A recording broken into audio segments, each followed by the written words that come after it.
Hello everyone, thank you for tuning into the Creative Council. My name is Natasha, and today we're going to be discussing the topic of types of snakes in dreams. So my last video I did snakes in general and the different actions that snakes can portray in a dream. So you can check that one out to get more of insight to that one. And so today we're going to just be talking about types. So there are several types of snakes that can appear in the dream. I'm just going to do the most common ones. So what if you see in a dream, and just to recap quickly, snakes are going to be a representation of deception, a fabrication, a lie, tall tales, craftiness, intellectual deception, things of that nature, harassment, slander, false witness, and things of that nature. So but types can give you even more insight to what it is. So anaconda, let's say you see anaconda in a dream.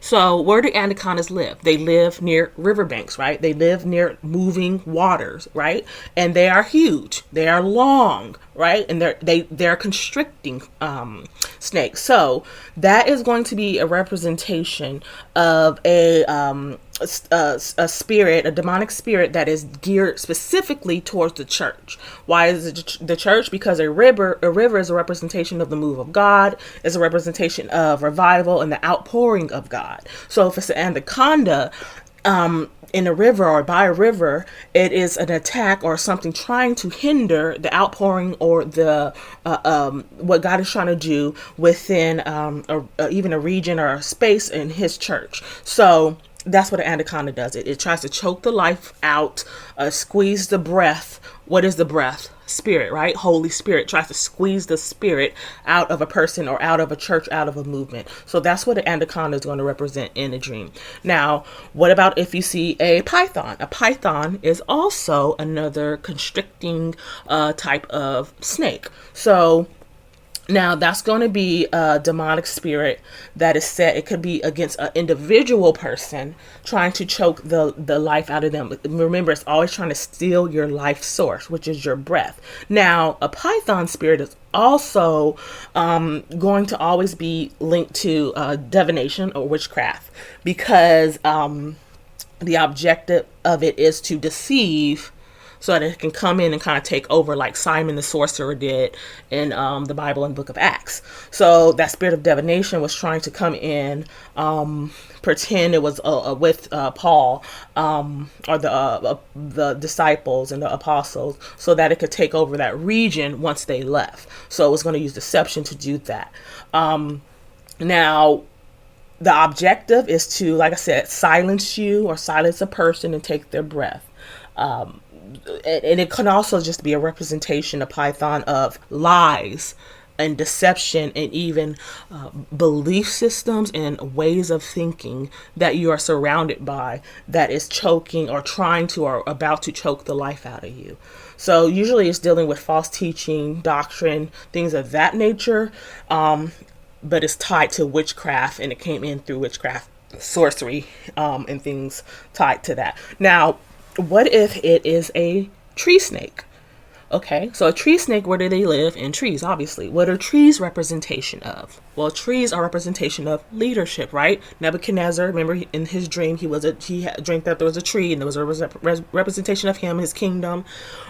Just in the Bible, I have a video on trees, I can link it. But trees represent leadership. So if there's a snake in a tree, then that is going to usually be a demonic spirit operating that can be that's usually a Jezebel, because Jezebels usually come after leadership, but it's trying to usurp or use deception to gain authority within or influence within the leadership. Now, you're going to want to pay attention to the color of the snake as well. Okay, usually tree snakes are green or yellow, but it could be a different color as well. And I'll do another video on colors of snakes in another video. So pay attention to that. Now, what if it's a rattlesnake? A rattlesnake is going to be a representation of a demonic attack with intention to kill. So when I live in Arizona, I'm from Arizona, so when you go down a path and you see a rattlesnake, it's not going to, wait for you to come up to it. It's already in position, ready to strike you. So its intention is going to be to strike you and to release as much venom as it can.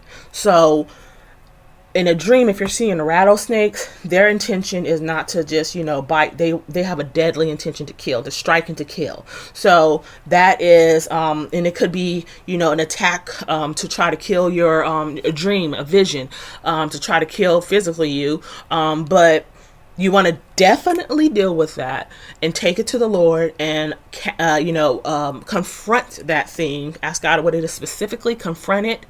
If there's any area open doors that you need to repent of, give it to the Lord, repent, seal those doors shut, close it, kick it out, evict it, and cancel that dream out and declare what God has spoken over your life and combat the lies with the truth and the word of God. That's how you deal with these things, because they're lies, tall tales, fabrication. And the only way you'll be free of that is the truth, because the truth is what makes you free. So anyhow, what about if it's a water snake? So water snakes are going to be demonic spirits that are typically marine spirits, right? They hang around water. They live in the water, so you want to pay attention to what kind. Like I said, anacondas around rivers. Is it a sea snake that's in the ocean that's going to be speaking to nations, people? Also, sea snakes are the most deadliest in the world. So you want to take note of the kind of snake, the color, where it's located. But if it's in the water and in streams, rivers, pools, and stuff like that, that's going to be tied typically almost 100%. 99 out of 100 to a marine spirit. And so you're going to want to ask the Lord. And usually with marine spirits, they can come in through many different open doors, but typically it's going to be through some kind of perversion or occultic involvement, which and that's all different forms of that. So witchcraft, tarot cards, zodiac sign, Reiki, healing, yoga, all that kind of stuff will lead, will open doors and lead you astray. Proverbs 14:12 says, there is a way that seems right unto a man, but in the end it leads to destruction. So you really want to be mindful of what you are opening your self to, because what you're watching, your eye gates, your ear gates, all those things are portals. So you want to just be aware of that, because it will get into your dream world. So if you're dreaming about these kind of things, when it comes to serpents and snakes, there's some type of deception that has happened, and you want to get to the root of that and confront it. And typically you're going to need to go through some kind of repentance. And repentance is not, saying you're sorry. It's literally turning away from that and turning to the Lord and yielding your life to him, and just going the opposite direction and coming to him. But anyhow, I hope that was helpful. In the next video, I'll do colors of snakes. But yeah, don't forget to like and subscribe, and I will see you in the next video. Until next time, be healed, be whole, be free. Bye.